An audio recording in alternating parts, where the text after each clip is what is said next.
Olá a todos e sejam bem-vindos a mais um encontro do Crisma. Vamos rezar a oração do Espírito Santo. Vinde, Espírito Santo, enchei os corações dos vossos fiéis e acendei neles o fogo do vosso amor. Enviai o vosso Espírito e tudo será criado, e renovareis a face da terra. Oremos. Ó Deus, que instruíste os corações dos vossos fiéis com a luz do Espírito Santo, fazei que apreciemos certamente todas as coisas segundo o mesmo Espírito, e gozemos sempre da sua consolação por Cristo Senhor nosso. Amém. Estamos reunidos no nome de Deus, que é Pai, Filho e Espírito Santo. Amém. Bom, hoje nós vamos falar sobre a santidade e o pecado. Comigo vocês vão ver a santidade e com a Júlia vamos falar sobre os pecados mortais, veniais e etc. Mas voltando ao assunto que eu vou abordar com vocês, santidade. O que é santidade? Santidade é a transformação do nosso coração para o coração de Cristo. E o que é o coração de Cristo? O coração de Cristo é um coração cheio de amor e caridade.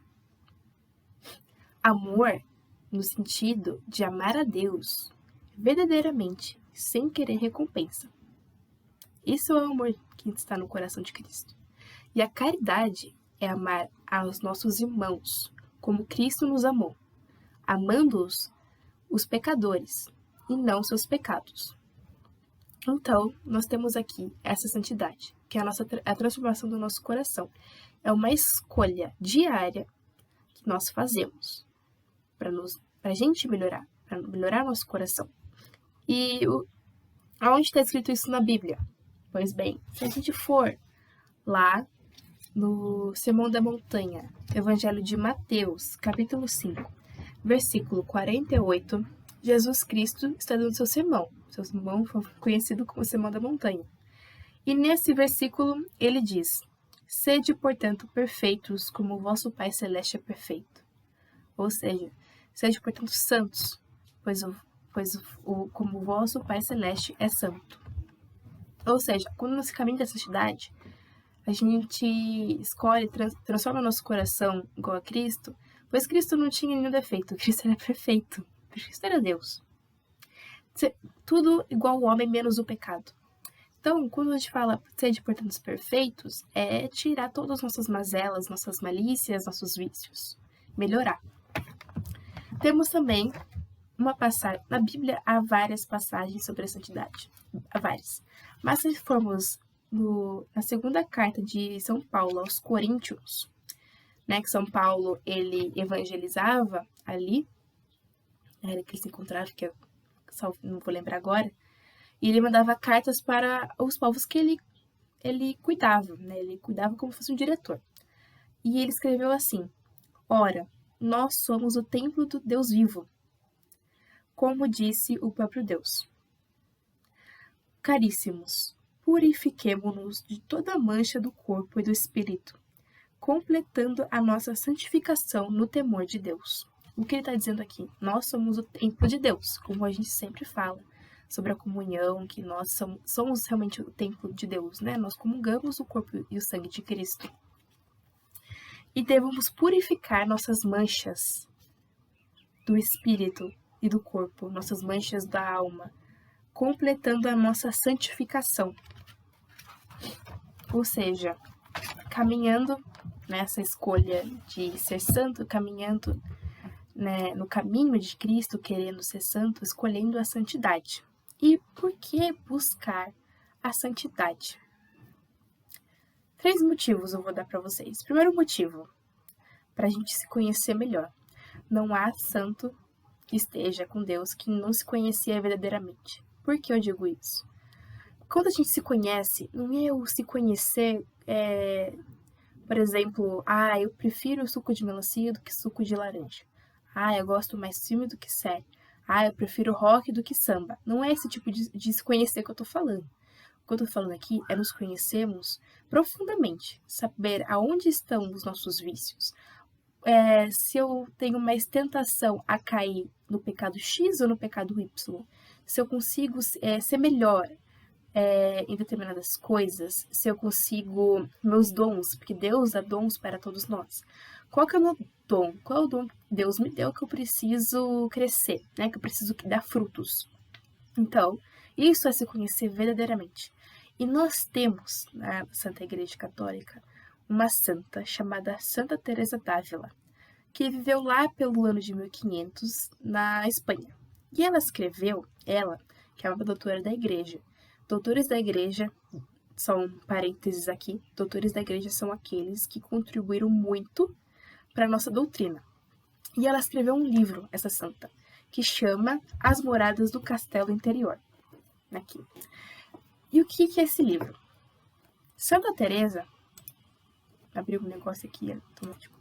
Santa Teresa, ela estava refletindo sobre a alma, as nossas almas.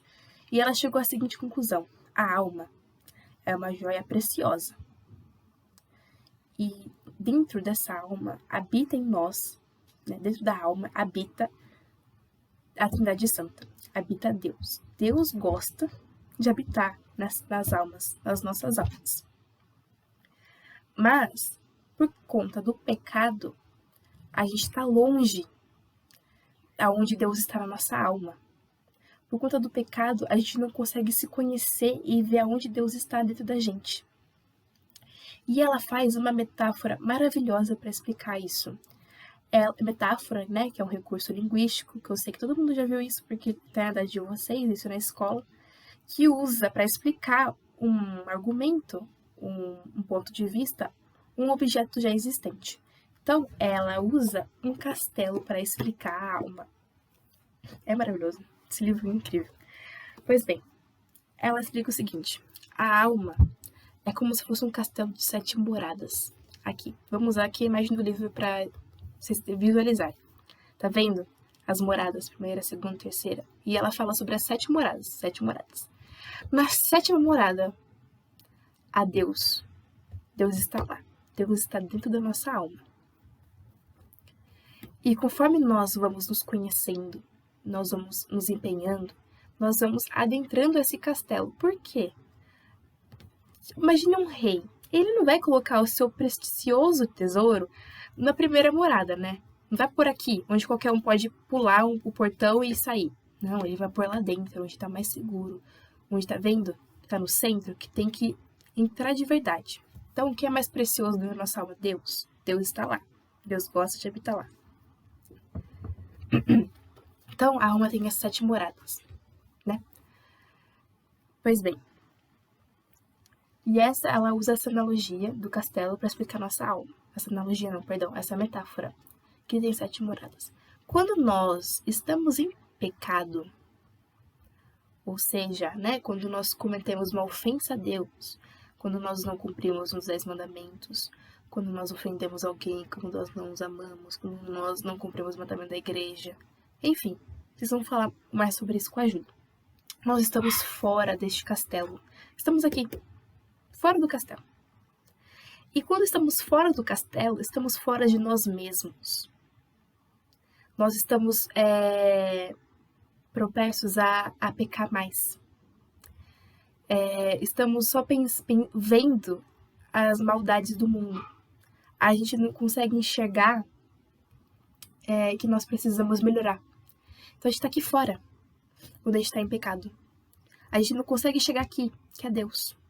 Chegando a Deus, repetindo, quando a gente chega aqui, nós nos conhecemos profundamente, verdadeiramente, porque até a gente chegar aqui é uma caminhada de autoconhecimento, sabendo onde que eu mais peco, onde eu menos peco, onde que eu posso fazer meu trabalho para me santificar, se eu devo ser leitora, se eu devo ser freira, se eu devo ser catequista, se eu devo ser padre, que é autoconhecimento, porque Deus nos dá dons. E sabendo os nossos dons, a gente pode trabalhá-los e melhorar. Mas para conhecer, a gente tem que entrar nesse castelo, nessa morada. É isso que ela fala. Mas se a gente está em pecado, a gente está aqui fora. E a gente não consegue adentrar. E nesse livro de Santa Teresa, ela conta as 7 moradas, uma por uma. E vou dizer resumidamente para vocês, apenas a primeira morada, que o único jeito de entrar no castelo, na primeira morada, é pela oração. Oração essa que vamos dar uma aula somente sobre isso, Mas a oração que é uma conversa com Deus não é rezar um rosário pensando em 1000 coisas. Oração é uma conversa franca, sincera, fiel com Deus. Bom, isso é o motivo de por que buscar, né? Eu usei aqui para explicar por que buscar a santidade é se autoconhecer. Um segundo motivo, agradar a Deus, né? Fazendo o bem. Terceiro motivo, ganhar os céus. Eu não sei vocês, mas eu não quero que a minha alma vá para o inferno. Eu quero que minha alma glorifique a Deus em toda a sua eternidade. E para isso que aconteça, eu tenho que escolher todo dia a santidade. Eu tenho que me manter no caminho da santidade, eu tenho que me esforçar para melhorar. Eu tenho que transformar meu coração igual ao de Cristo, um coração manso e humilde, cheio de amor e caridade, para ganhar os céus. E como buscar essa santidade? Bom, sacramentos bem vividos. Nós conversamos sobre os 6 sacramentos, né? O batismo, a primeira Eucaristia, a crisma, a confissão, aí o sacramento do matrimônio, da ordem ou da unção dos enfermos. Vocês já têm do batismo, da primeira Eucaristia e a confissão. Estão indo para o crisma, o outro sacramento que vocês estão estudando para isso, que é um sacramento em que vocês livremente escolheram serem testemunhos vivos do Evangelho. Mas por enquanto vocês não recebem esse sacramento, vocês têm os outros 3 sacramentos, o batismo, ou seja, são filhos de Deus, os que vocês nasceram para Deus como filhos. O segundo sacramento, que é a comunhão, vocês comungam o corpo e o sangue de Cristo. E o terceiro sacramento, que é a confissão, que vocês confessam, vocês pedem perdão. E os sacramentos bem vividos ou seja, frequentá-los. Frequentar o confessionário, frequentar a igreja para comungar em estado de graça. Igual diz São Paulo, a carta de Coríntios, nós somos o templo de Cristo. E como somos templo de Deus, a gente tem que manter esse templo limpo.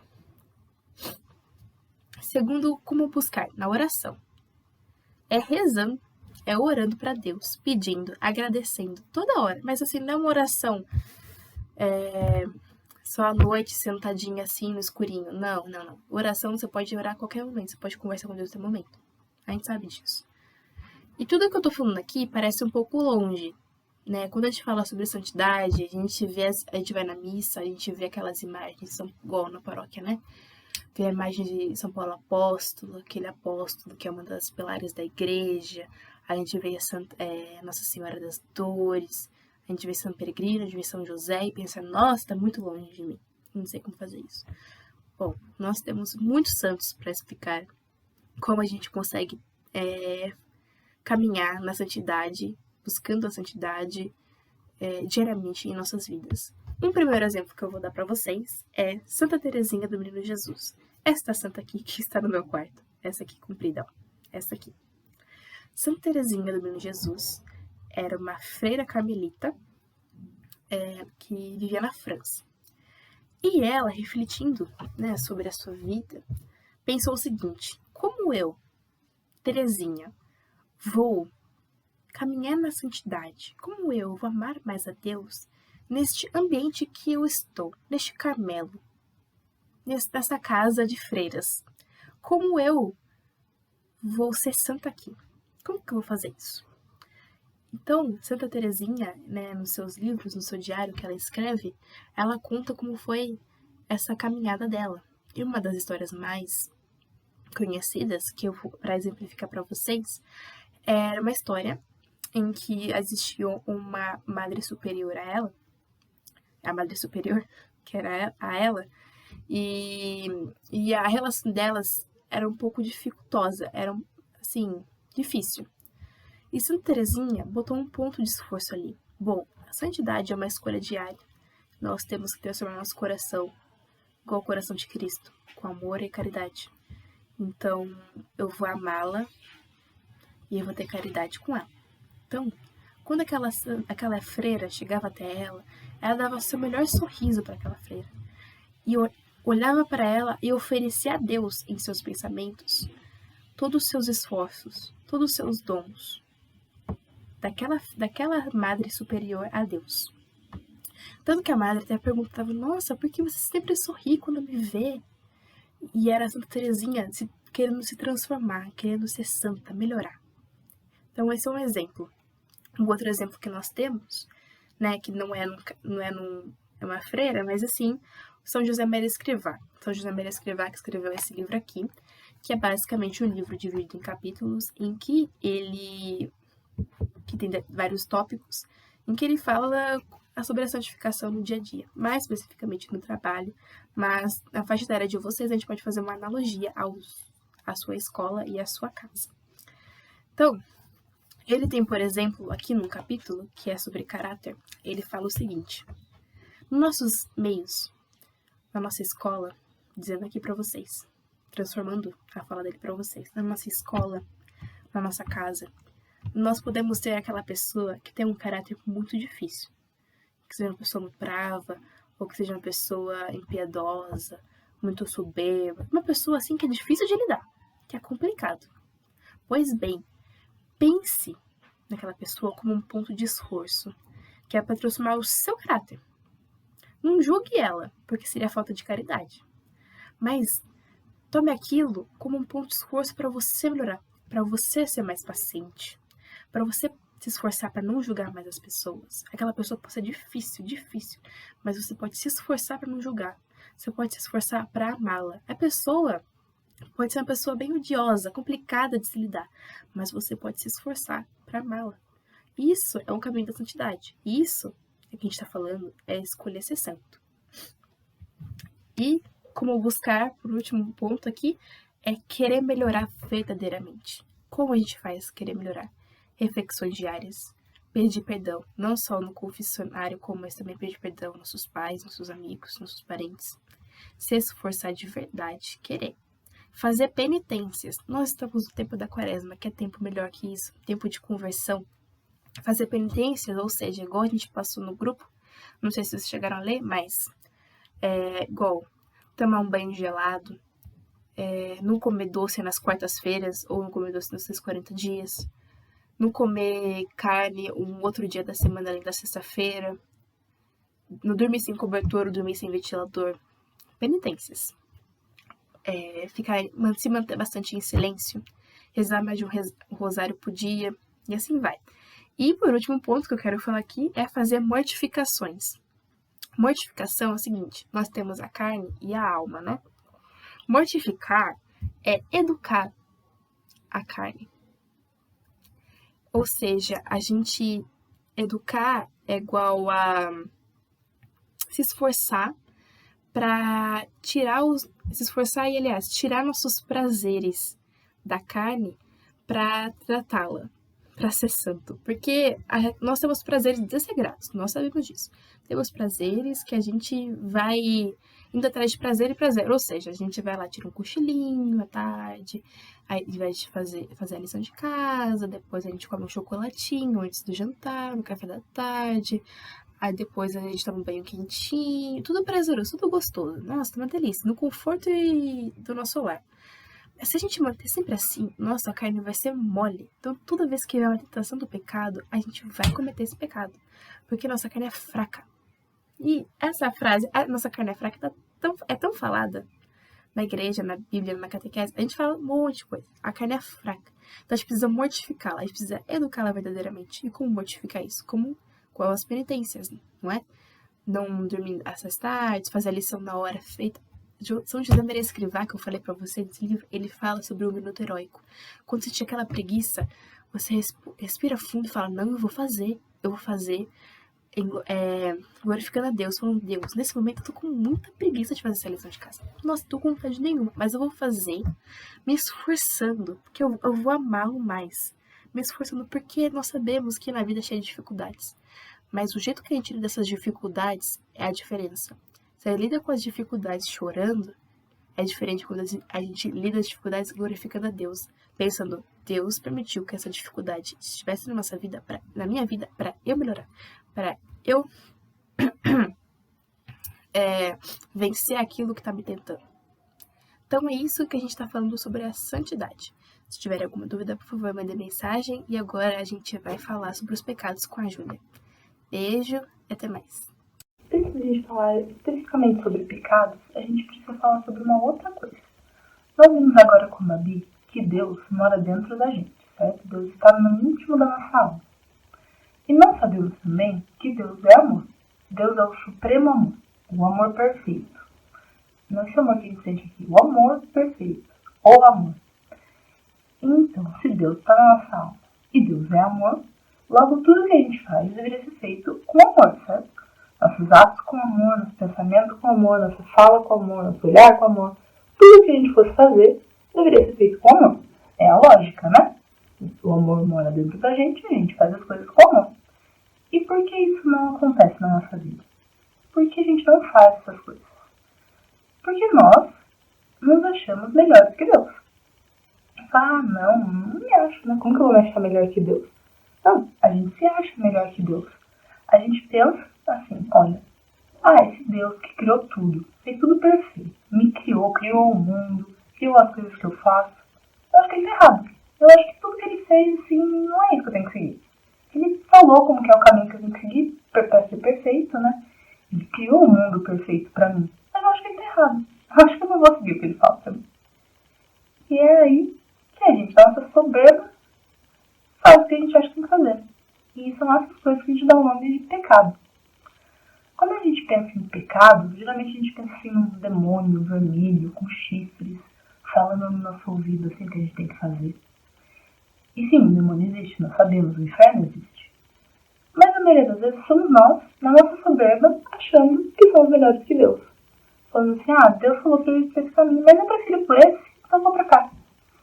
Ou Deus falou que eu não devia fazer isso, mas eu não vejo problema, então eu vou fazer, porque eu acho que eu tô certo.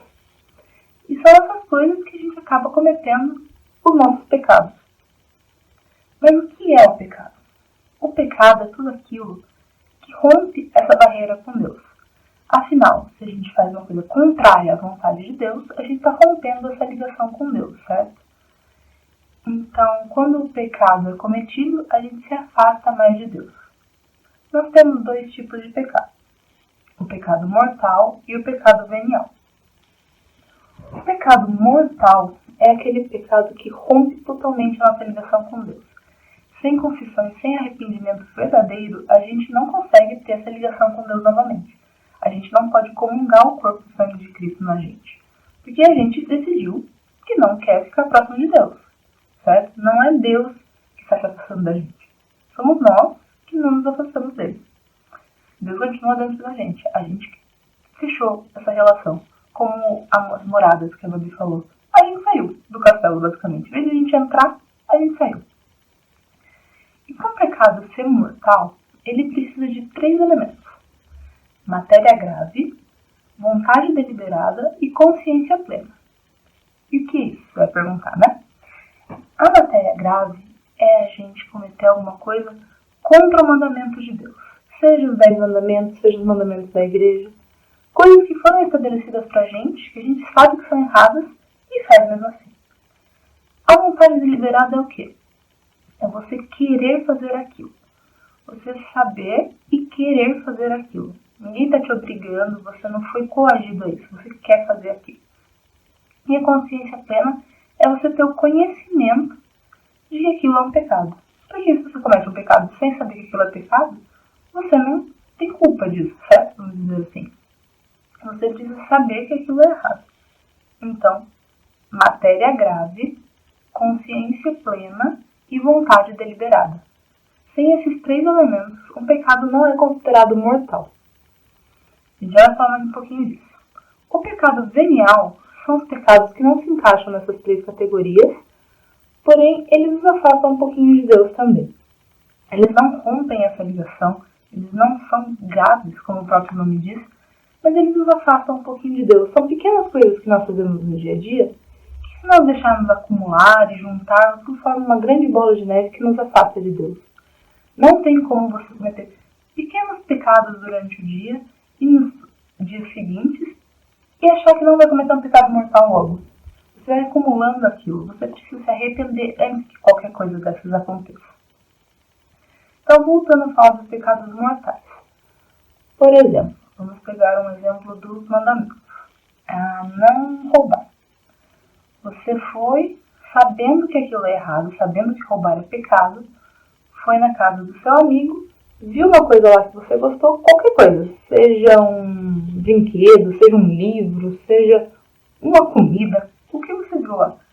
Você sabia que aquilo era errado. Ninguém te obrigou a fazer aquilo. Você pegou e levou embora. Isso é um pecado mortal, isso é um pecado gravíssimo. Se você, por exemplo, foi numa loja e pegou um doce ali, é um pecado grave. Agora, por exemplo, se você tem um irmãozinho pequeno, seu irmãozinho lá com uns 2 anos, vamos dizer assim, estava passeando numa loja com ele, de repente você chega em casa e vê que no bolso dele tem uma bala, que ele pegou lá, ele achou bonito e pegou. Aquela criança cometeu um pecado grave? Não, não. Ele não tinha consciência plena de que aquilo era errado. Entenderam a diferença? Às vezes a mesma coisa, o mesmo ato, não é considerado igual, depende da pessoa. Ou, por exemplo, você sabe que matar é errado, certo? Aí você foi e matou alguém por qualquer motivo que seja, sabendo que matar é errado, entendendo que aquilo não podia ser feito e por sua vontade própria. Ninguém te obrigou a fazer isso. Certo? Você foi lá e matou alguém. Isso é um pecado gravíssimo. Um pecado que sem arrependimento profundo e sem confissão, você está privado do amor de Deus. E não porque Deus quer, porque você não quer. E se você não quer o amor de Deus, Deus não pode fazer nada. O nosso coração só abre por dentro. Se nós não abrirmos, Deus não entra. Certo? Mas em uma outra situação, você está lá, num futuro, vamos dizer assim, com o seu esposo, com a sua esposa, passeando com a sua família, vem um assaltante, vocês acabam numa briga e você mata ele por legítima defesa. Um exemplo hipotético. Isso é um pecado grave? Isso é um pecado, você tirou a vida de alguém. Mas você não queria fazer aquilo. Não foi porque você quis que aquilo aconteceu. As circunstâncias te obrigaram. Entenderam a diferença?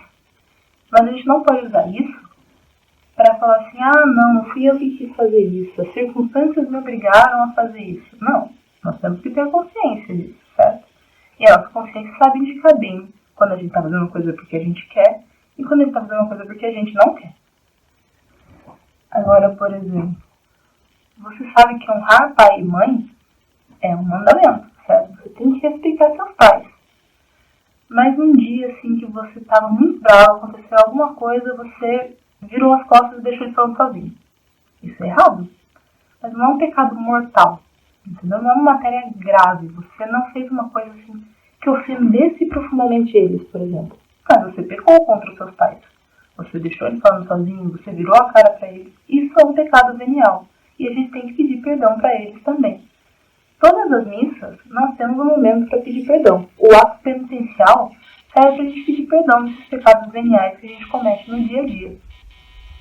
Então, esses pecadinhos, vamos dizer assim, bem entre aspas, a gente consegue o perdão durante a missa, pedindo perdão para Deus.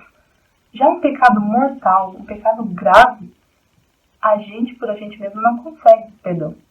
Por isso que Deus instituiu a confissão, para a gente poder se arrepender e ir conversar com o padre. Certo? O padre está lá para nos atender sempre. A gente fala, padre, eu pequei, eu fiz isso, e eu quero pedir perdão, eu me arrependi de ter feito isso. Então o padre vai lá e absolve a gente. Ele limpa a nossa alma. Como se fosse lavado tudo de novo. A nossa alma está limpa para receber Deus. Porque não tem como nós recebermos Deus dentro da gente uma alma cheia de pecado, certo? Vocês concordam comigo? Então a gente precisa limpar a nossa alma. Nossa alma tem que estar limpa sempre para isso acontecer. Aí, por exemplo, alguns pecados a gente não sabe que são errados. Por exemplo, você não sabia que você precisava ir na missa todo domingo, que é um mandamento da igreja. A gente sabe. Agora, vocês sabem, eu sei, que ir na missa toda semana é uma obrigação nossa. Nós temos a missa aqui disponível pra gente. Então, se você faltou à missa porque você quis, sabendo que você precisava ir, e ninguém te impediu, você está no pecado mortal. Você precisa ir buscar a confissão. Outra coisa que pouca gente sabe que é pecado mortal, depois que você toma conhecimento, e agora vocês tomaram conhecimento também, se não sabiam antes, eu espero que vocês tenham noção disso, é buscar a nossa fé e a nossa crença em outras coisas. em adivinhações. O que eu quero dizer com isso? Por exemplo, ler horóscopo. O horóscopo é uma adivinhação do futuro, certo? E isso é um pecado mortal. Porque você é católico, acredita na salvação que vem de Deus, acredita em Jesus, vai buscar a sua fé e a sua salvação em outro lugar. Vai ler o que os astros disseram para você hoje. Entendeu? Não faz sentido. Isso nos afasta de Deus. E quando você entende, você toma consciência disso, se torna uma matéria grave, porque você sabe que aquilo é errado e você busca aquilo. Então, sendo um pecado grave ou um pecado venial, a gente precisa buscar o arrependimento. Outro exemplo, assim, você viu uma pessoa passando, você viu algum filme e começou a imaginar coisas na sua cabeça. Coisas que você sabe que são indecentes, que você não deveria, e de repente isso chegou na sua cabeça. Se você consentir com essa vontade, ela se torna um pecado mortal. Senão, ela não é um pecado mortal, certo? Um pecado venial, porque aquilo veio meio contra a sua vontade, assim, veio de repente e você barrou. Se você continuar pensando, querer pensar naquilo e desenvolver o pensamento, se torna um pecado mortal. Entenderam a diferença entre esses dois? O importante é nós entendermos que precisamos ter arrependimento em ambos os casos. Mas em alguns a gente consegue o perdão durante a missa e em alguns a gente precisa conversar com o sacerdote para isso. Uma passagem bem legal que fala sobre isso, bem legal, bem interessante, é João 8,34, em que Jesus diz assim: em verdade eu vos digo, todo homem que se entrega ao pecado é o seu escravo. E é exatamente isso que acontece. A gente quer a nossa liberdade, como eu falei lá no começo. Eu sou melhor que Deus. Eu não vou seguir as regras dele. Porque ele acha que pode mandar em mim, mas eu mando em mim mesmo. E de repente você se torna escravo daquilo. Buscando a liberdade, buscando se livrar das coisas de Deus, a gente se torna escravo do nosso pecado. O pecado nos amarra. Deus nos liberta. Essas regras que a gente tem na vida de Deus é para a nossa liberdade. Nossa liberdade depende disso. Se nós achamos que nós somos melhores que isso e vamos seguir das nossas vontades, a gente se torna escravo das nossas paixões. A gente acaba preso nisso. Pequenos pecados todos os dias tornam um pecado mortal. E grandes pecados mortais sempre acabam nos afundando. A nossa alma fica suja, a nossa alma fica cheia de pecados. E quando a gente busca por esse lado, Deus não está se afastando da gente. A gente está se afastando de Deus. E quanto mais longe de Deus a gente está, mais fácil é para o demônio vir atrás da gente, certo? Então, quanto mais você consente com o que ele está falando, mais ele vai falar porque ele quer te tirar de Deus e ganhar para ele. Então a gente junta a nossa alma e a nossa vontade deliberada de fazer as coisas com a influência do maligno, muitas vezes, e a gente acaba se afundando cada vez mais. Por isso a gente precisa buscar Deus, para pegar a parte boa da nossa alma e juntar com a influência boa de Deus e conseguir ser santo, que é o que a gente estava falando agora. Buscar a santidade aqui na Terra para ser pleno ali no céu, certo? E para finalizar, eu queria ler uma passagem com vocês, que eu acho que vocês já viram muitas vezes, mas ela é da mulher adúltera. Uma mulher que foi pega traindo o marido, e muitas pessoas se juntaram em volta dela para atirar pedras nela, para poder condená-la. E depois Jesus foi lá, chegou, e eu vou ler essa parte para vocês. Jesus disse: quem de vós estiver sem pecado, que seja o primeiro a atirar a pedra. Inclinando-se novamente, escrevia na terra. Essas palavras, sentindo-se acusados pela própria consciência, que eu falei, a consciência acusa quando a gente tem pecado. A gente sabe que a gente está errado. Eles foram se retirando um por um até o último. Então, Jesus ergueu-se e, vendo ali apenas a mulher, perguntou-lhe: mulher, onde estão os que te acusavam? Ninguém te condenou? Respondeu ela: ninguém, Senhor. Disse-lhes então Jesus: nem eu te condeno. Vai e não tornes a pecar. Essa última frase aqui tem duas coisas muito importantes. Jesus fala: nem eu te condeno. Jesus não condena ela porque Jesus sabe que ela se arrependeu. Ela buscou o arrependimento. Então Jesus não condena a gente pode ter cometido os piores dos pecados. A gente vai passar por ele aqui na terra, na justiça terrena. Mas se a gente se arrepender de verdade e pedir perdão, Jesus não condena a gente. A gente se livra desse pecado, a gente fica limpo dele. Mas no final, ele diz uma coisa mais importante que eu quero que fique para vocês, na cabeça de vocês, para sempre. Ele fala assim: vai e não tornes a pecar.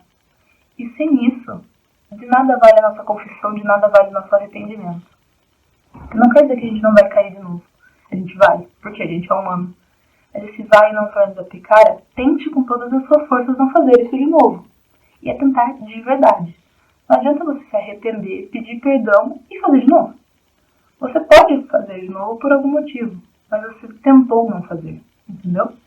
Então tente com todas as suas forças não pecar novamente. E tentando cada vez mais e fazendo melhor cada vez mais, é assim que a gente chega na perfeição. E assim a gente tenta chegar a Deus, certo? Então é isso por hoje. Eu espero que vocês tenham entendido um pouquinho desse assunto pecado, que é um pouquinho pesado, mas é muito importante que a gente entenda para a nossa fé. É uma coisa que está no nosso dia a dia, não adianta a gente negar, nós somos humanos, nós pecamos sempre, constantemente. Por isso a gente se arrepende, busca confissão e tenta melhorar.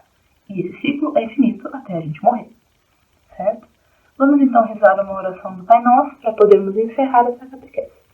Pai nosso que estais no céu, santificado seja o vosso nome, venha a nós o vosso reino, seja feita a vossa vontade, assim na terra como no céu. O pão nosso de cada dia nos dai hoje, perdoai-nos as nossas ofensas, assim como nós perdoamos a quem nos tem ofendido, e não nos deixeis cair em tentação, mas livrai-nos do mal. Amém. Fiquem com Deus, até a próxima.